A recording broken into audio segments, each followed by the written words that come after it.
Now we're not getting shot in the back by our teammates, we can do a tips video.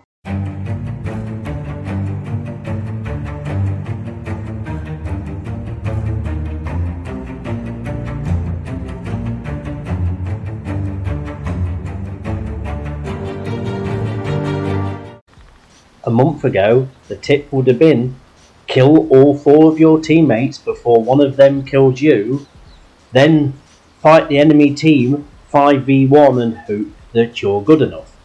But the game has moved on in Season 9. Elimination is a 5v5 game mode where it's the first team to win 5 games. There's 2 ways of winning. You either wipe the enemy team, or after 1 minute 30 seconds a flag appears on the map and then you capture. This flag always spawns in the same place. This game mode is only played on the Anakin map.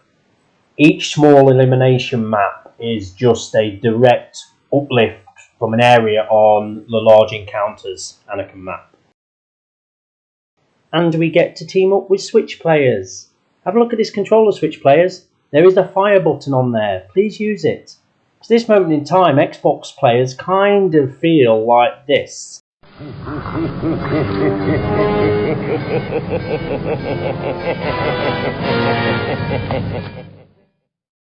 While Switch players are more like this.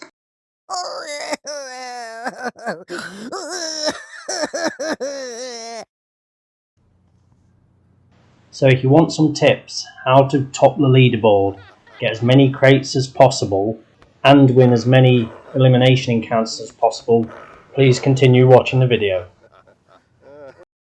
Tip 1. Understanding the map.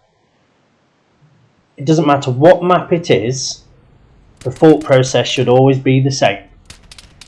In my mind, I split the map into 3 sections. You have our spawn, you have the enemy team spawn, and then you have the flag capture or fighting zone. Realistically, after 10 seconds, nobody should be in either their own spawn or the enemy's spawn unless you've got a really aggressive flanker. What you should be doing is looking to dominate where the flag will go in 1 minute 30 seconds. Because if you've dominated that area and you have managed to get players around where the flag is going to spawn, at that moment the advantage is with you. Because there's a timer counting down. And if you've got multiple players around the flag area and you get to 1 minute 30 and the flag spawns in, it will allow you to protect one of your players to go and win the flag. Putting the enemy team in the position of having to rush the flag area when you control it is pretty much a guaranteed win, because obviously it's a third person stroke first person shooter.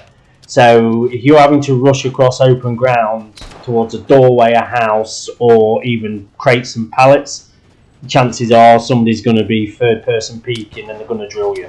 So it is a very good way of getting the win.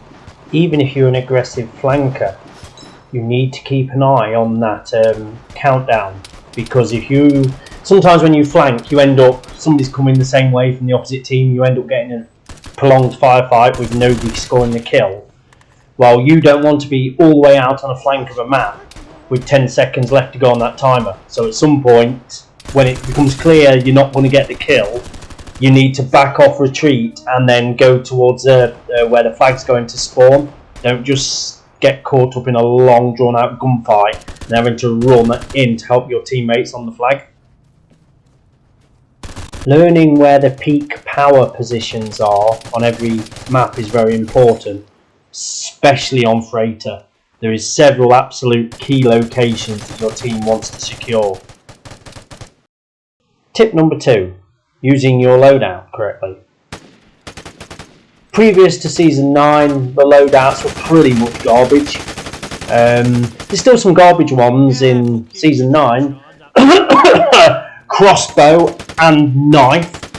Screw you, developers. Just screw you. But there is quite a few useful ones this season as well. What I would say is if you get shotgun loadouts, the entire team needs to rush the flag area. No flanking, no mucking around. Get all 5 players in that flag area and dominate it. Because it's going to become a shitfest with cottages and shotgun buck flying all over the place.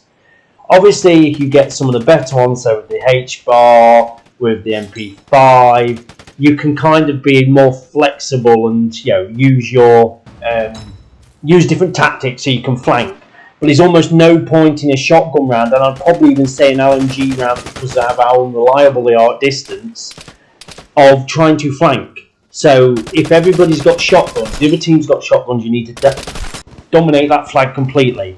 LMG's exactly the same. Dominate the area. Better loadouts, you can use more varied tactics. But ultimately, like my first tip, never lose sight of what's important, and that is securing the flag area. Another little side tip. At the start of the round, use your wheel so you've selected both weapons. So you can just flip back and forth between either of them. Because if you don't, and you wing somebody with your primary weapon, you would have to go into your wheel to get your sidearm out to then fire. Where if you do that at the beginning of a round, you press your swap button, your gun comes up and you finish them off.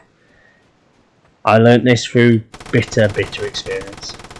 Ultimately, this game mode allows you to improve with multiple guns, because there's guns in the loadouts you wouldn't use in an encounter.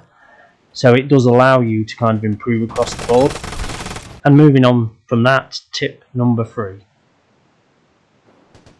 Use shootout and elimination rounds to improve your gunplay. Use it to improve your awareness of what you can get away with while at third person when it comes to peeking corners and shooting.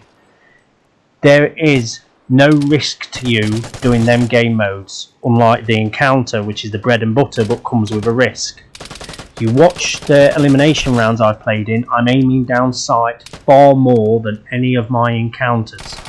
I am still trying to make my mind up which one I prefer, but I feel more comfortable aiming over my shoulder in third person, hence why I do it more in encounters, because that comes at a risk. To practice new things like I am doing. Ultimately, it's all about making you better for the encounters. Thank you very much for watching this video. Bye bye.